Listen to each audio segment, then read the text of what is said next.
کہ دم اور تعویذ کے سلسلے میں ہمارے معاشرے میں بہت افراط اور تفریط کا معاملہ پایا جاتا ہے۔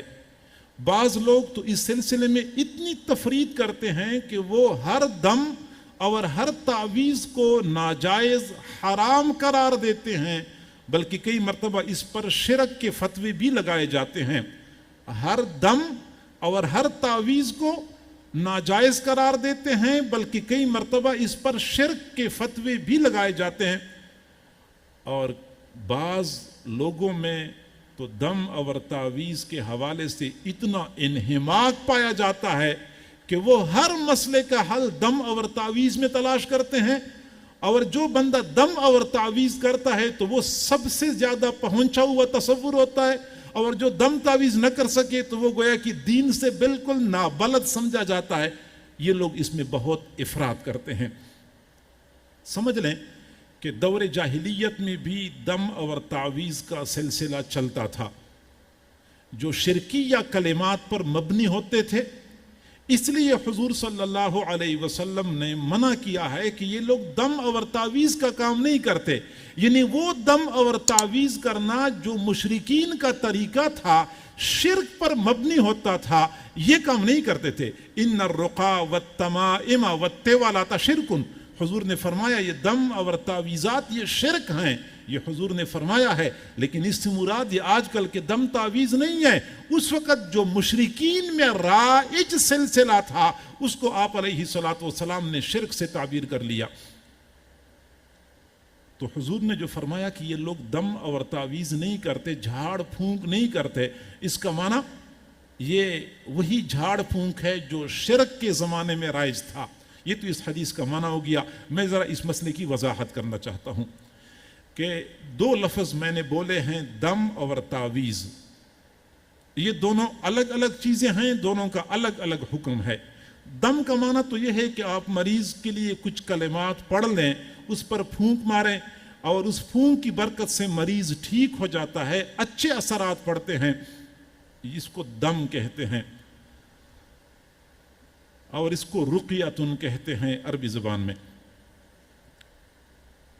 اس دم اور رقیہ کے ثبوت سے انکار کرنا، میں کہتا ہوں کہ یہ خامخواہ زبردستی والی بات ہے، ورنہ بالکل صحیح احادیث سے، وہ احادیث جو کثیر تعداد میں ہیں، ان سے یہ ثابت ہے کہ باقاعدہ حضور صلی اللہ علیہ وسلم مریض کو دم کیا کرتے تھے۔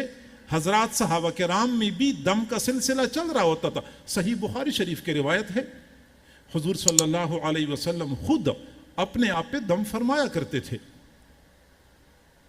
خاص طور پہ جب آپ مرض وفات میں تھے تو سورۃ الکافرون، سورۃ الفلق، سورۃ الناس، ان تین سورتوں کو پڑھ کے اپنے مبارک ہاتھوں پہ پھونکتے تھے، پھر وہ ہاتھ پوری جسم کے اوپر پھیر لیا کرتے تھے مرض وفات میں۔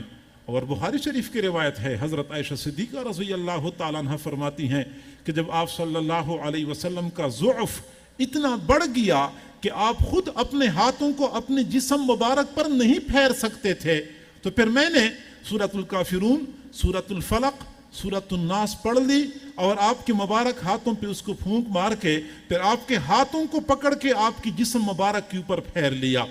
حضرت عائشہ صدیقہ رضی اللہ تعالیٰ عنہ نے حضور صلی اللہ علیہ وسلم کو ان آخری تین سورتوں کے ساتھ دم فرمایا ہے۔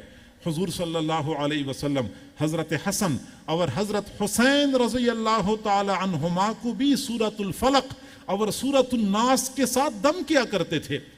صحیح بخاری شریف کی روایت سے ثابت ہے، آپ علیہ الصلوۃ والسلام مریض کے پاس جاتے تھے، یہ کلمات پڑھ کے دم کرتے تھے، اذھب البأس رب الناس اشف انت الشافی لا شفاء الا شفاؤک شفاء لا یغادر سقما۔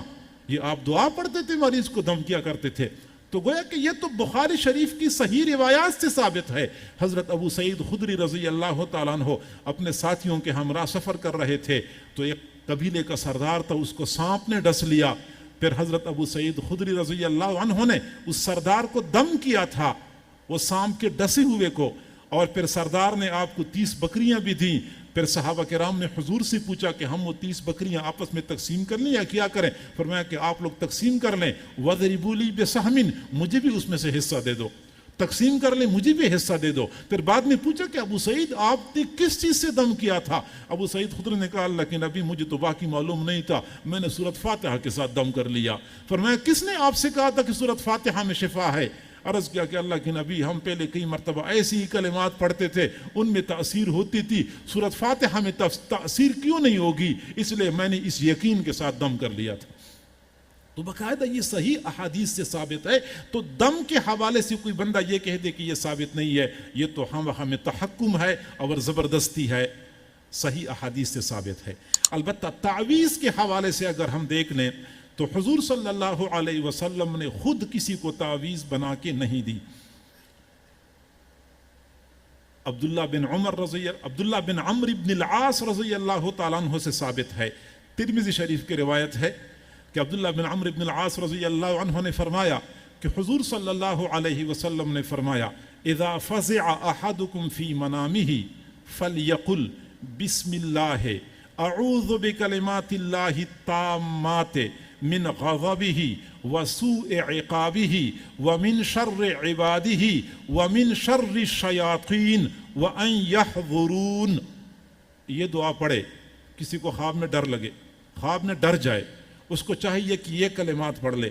عبداللہ بن عمرو بن العاص رضی اللہ عنہ فرماتے ہیں کہ میرے بچے جو بڑے ہیں وہ یاد کر سکتے ہیں تو ان کو میں نے یاد کرائی ہے یہ دعا، اور جو چھوٹے ہیں ان کے لیے میں نے لکھ کے ان کے گلے میں ڈالی ہوئی ہے۔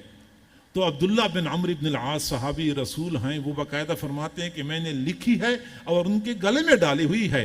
اسی طریقے سے حضرت عبداللہ بن عباس رضی اللہ عنہ سے ثابت ہے، جو خاتون درد ذہن میں مبتلا ہوتی تھی اور بچی کی ولادت میں تنگی ہوتی تھی، باقاعدہ وہ کچھ کلمات لکھتے تھے، فرمایا کرتے تھے تشتری کے اوپر، کسی پیالے کے اوپر لکھتے تھے، فرمایا کرتے تھے کہ اس کو پانی سے دھوئیں اور اس خاتون کو پلائیں تو بچی کی ولادت میں آسانی ہوگی۔